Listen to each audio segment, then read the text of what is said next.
First of all, thank you all for being here.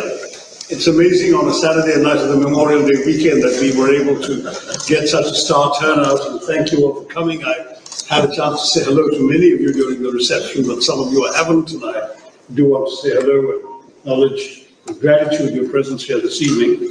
My colleagues and I literally arrived this afternoon, and our first stop was the September 11 Memorial.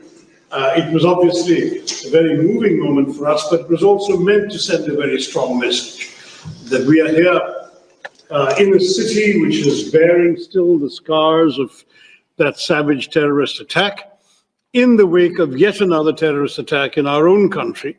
Unlike the US, I'm afraid we've had to endure a very much larger number of terrorist attacks in India.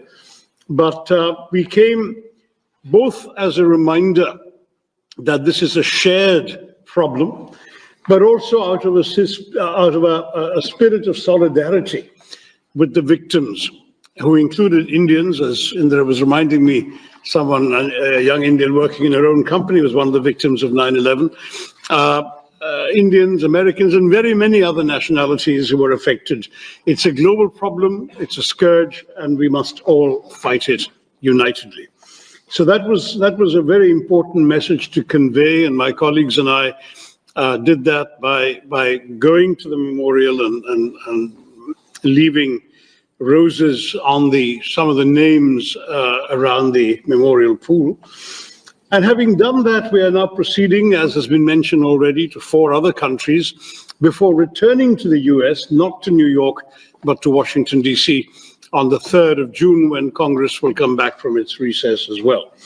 So our idea is very much to speak to a cross-section of public and political opinion in each of the countries we're going to about recent events which obviously trouble a number of people around the world and which now have subsided. There is a reasonable amount of calm that's reigning on the border between India and Pakistan today, but the fundamental underlying problem remains, and it's important that we try and enlarge your understanding of our thinking and our concerns about what's going on.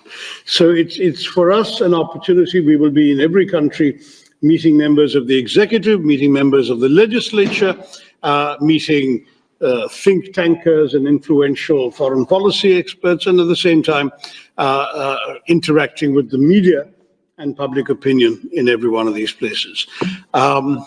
We're on our way to Guyana tonight, where Independence Day celebrations are about to take place, and we'll be seeing the President and the Foreign Minister and members of Parliament there, and we carry on similar programs in these other countries.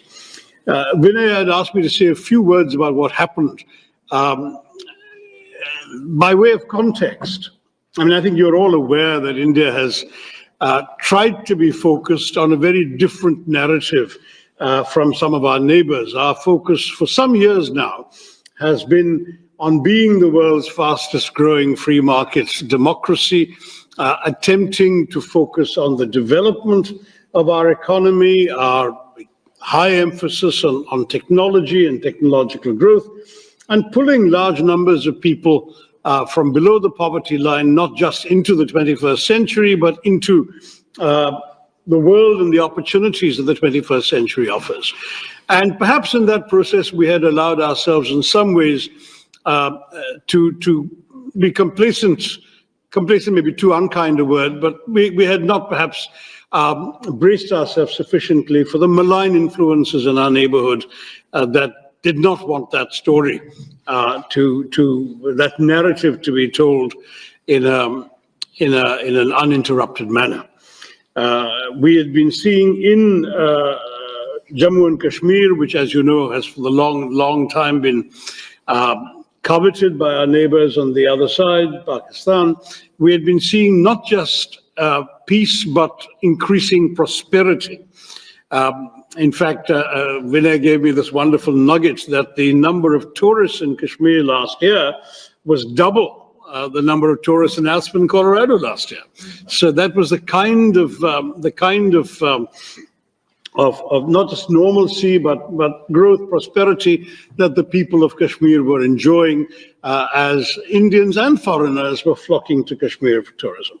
So some people decided that they would want, first of all, to attack that process of normalization. Second, to undermine the overall Indian narrative as well as the prosperity of the people of Kashmir. Third, by doing so in an atrocious manner, that is, it was not just a terrorist attack of somebody indiscriminately blowing up people with a bomb, it was a bunch of people going around identifying the religion of the people before them and killing them on that basis, which was clearly intended to provoke a backlash in the rest of India, since the victims were overwhelmingly Hindu. In fact, 26 people died, 25 Indians and 1 Nepalese. And the Nepalese happened, of course, didn't get a chance to say he was Nepalese, but he was a Hindu, so he would have probably been killed anyway. And quite astonishingly, one person who wasn't killed was a Hindu professor who happened to be able to recite the Kalima, the first verse of the Quran, and therefore was not shot, which is a very interesting message. And it was very, very clearly, I mean, for us, it was not that there was any doubt about the motives of these people, but it was particularly driven home. In many cases, the husband was shot and the wife was told to convey the message back that he was shot for his faith. And I'm very proud as an Indian to say that that did not happen, that there was no backlash, that Indians held together unitedly in the face of this atrocity. The Kashmiris, who are overwhelmingly Muslim, as you know, were not just completely distraught by what happened, but there was public rejection of this. The next day, the entire state downed its shutters. There was a public observance of support and solidarity for the victims. The state assembly as well, all shades of political opinion. One of the victims, I should have added, was a Kashmiri Muslim pony operator who attempted not just to save the lives of his customers, but to snatch the Kalashnikov of one of the killers, and it was turned against him. But others, I mean, I had a victim from my state of Kerala, who was a 61-year-old man who was walking in the meadow with his youngish daughter and her twin sons, aged 6, when they shot him. And I went to his home and called on his widow and his daughter and grandchildren. And it was very, very moving when this girl said that though she lost her father that day, she found 2 brothers. And the 2 brothers were 2 Kashmiri Muslim men who took her to safety, protected her sons, and eventually then accompanied her to the mortuary to identify her father's body and bring him back. So I give these examples just to say there was an extraordinary amount of togetherness cutting across religious and other divides that people had tried to provoke. But the message was very clear, that there was a malign intent that I've just spelled out for you. And India, sadly, had no reason to doubt where it came from, because within 1 hour of the atrocity, a group called the Resistance Front had claimed credit. The Resistance Front was known for some years to be a frontal organization of the banned, proscribed Lashkar-e-Taiba, which is on the US designated terror list as well as the UN sanctions committees. And India had gone to the UN Sanctions Committee with information about the Resistance Front in 2023 and in 24, and now sadly it had acted in 25. They repeated their claim the next day until, of course, global condemnation, I think, woke their handlers up to the dangers as represented, and then they deleted their claim on the 3rd day. But by then, the claim had been made, recorded, registered, and reported. And for us, therefore, the culpability lay not just with the four or five, we're not 100% sure, evil killers who came to Pahalgam and did this atrocity, but also with those who had sent them, financed them, equipped them, trained them, guided them into doing this. And since we knew where Lashkar-e-Toiba is headquartered, it has its not just a safe haven, but a rather generous 200-acre campus in a city in the heartland of Pakistani Punjab. We also knew where the responsibility lay. Sadly, Pakistan chose to follow its usual path of denial. In fact, Pakistan, with the help of China, succeeded in removing a reference to the resistance front from the resolution of condemnation that was drafted in the Security Council, the press statement actually, not resolution, in the Security Council of the UN 2 days later. But though the name was not mentioned, it was, as I said, a matter of public record, and we knew what was happening. India replied immediately that we would not let this go unanswered. I don't work for the government. As you know, I work for an opposition party, but I myself authored an op-ed in one of India's leading papers, the Indian Express, within a couple of days, saying the time had come to hit hard but hit smart. And I'm pleased to say that's exactly what India did. On the night of the 6th, 7th of May, it was 6th here, it was 7th for us, at 1:05 in the morning, a time chosen deliberately to avoid any risk of too many civilians wandering about or any collateral damage, very precise and calibrated strikes took place on 9 specific known terrorist bases, headquarters, and launch pads.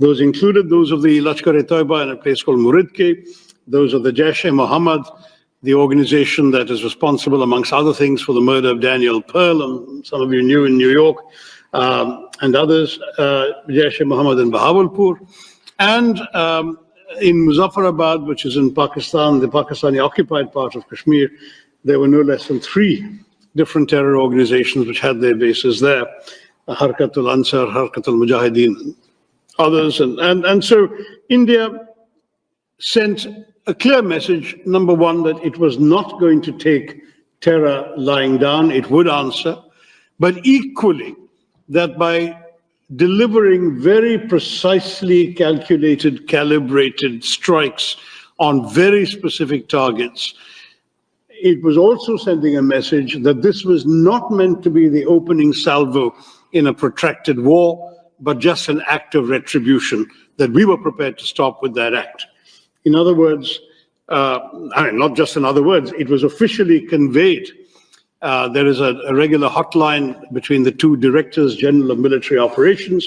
The message was conveyed that this was the intent, that it was pointed out that no military targets, no civilian targets, and no governmental targets had been hit, not even by accident, and that the message therefore had been delivered exactly and precisely to the terrorists and their handlers. And nonetheless, Pakistan chose to respond, I'm sorry to say, with indiscriminate shelling across the border the very first day and night, which sadly killed 19 civilians and injured grievously 59 others, including Carmelite nuns in a convent, Sikhs worshipping in a Gurudwara, and others who happened to simply be in the line of fire because they lived in districts adjoining the Pakistani border. When this happened, India had no choice but to retaliate in kind. The matters got worse the next day as the Pakistanis followed up artillery shelling with a serious invasion of drones and missiles. India's air defenses were able to hold them off, but in turn, India returned the compliment, and on the night of 9th, 10th May, India hit 11 Pakistani military targets, including a rather well-known air base that's just 1.5 kilometers away from military headquarters of Pakistan in Rawalpindi. The following morning, we got a call, or our Director General of Military Operations got a call from the Pakistani Director General of Military Operations saying they'd like to stop this. And we said, we've been saying all along, we didn't want to start anything. We were just sending a message to terrorists. You started, we replied. If you stop, we'll stop. And they stopped. There was an 88-hour war. We look back on that with a great deal of frustration, because it needn't have happened at all. Lives have been lost. But at the same time, we look back on this experience with a steely and renewed sense of determination. There has now got to be a new normal. No one sitting in Pakistan is going to be allowed to believe that they can just walk across the border and kill our citizens with impunity. There will be a price to pay, and that price has been going up systematically. I'll just take you briefly through what happened. You may remember in 2015, well, you may not remember because this is our problem, not yours, but in 2015, in January, there was an attack on an Indian air base, a place called Pathankot. And our Prime Minister had just made a goodwill visit to Pakistan the previous month. On the 25th of December, he'd attended the birthday celebrations of then Pakistan Prime Minister Nawaz Sharif, whose granddaughter's wedding was on the same day. He'd given gifts. So when this happened, he was so astonished that he actually called the Pakistani Prime Minister and said, why don't you join the investigation? Let's solve who's doing this. And the Pakistani, you can imagine the horror of the Indian military establishment at this idea that Pakistani investigators are going to come to an Indian airbase. But they came. And they went back to Pakistan and said, oh, the Indians did it to themselves. That was the last straw. I mean, it was just we'd already gone through the horrors of 2008 in Mumbai when 170 people had been killed.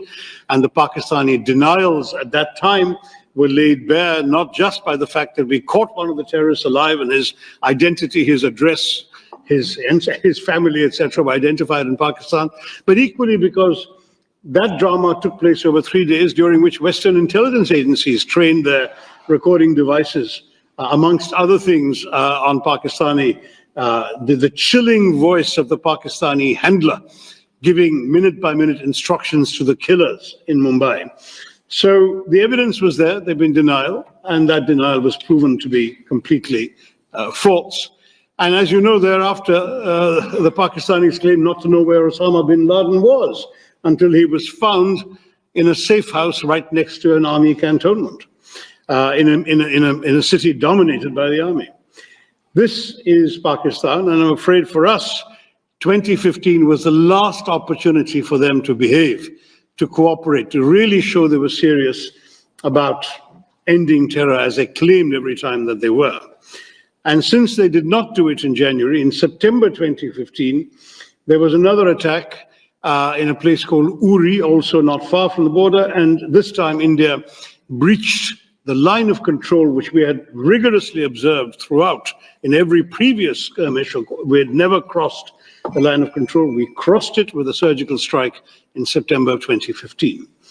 That seemed to calm things down a bit, but unfortunately in January of 2019, there was another terror attack in a place called Pulwama, killing 40 Indians at that point. And then India responded, not just by breaching the line of control, but also breaching the international border and striking with our Air Force a known terror training camp in a place called Balakot. Now, we have not just crossed the LOC, we have also crossed the international border. We have hit Pakistan in their heartland. And we have done so, as I say, only to send a message about terror.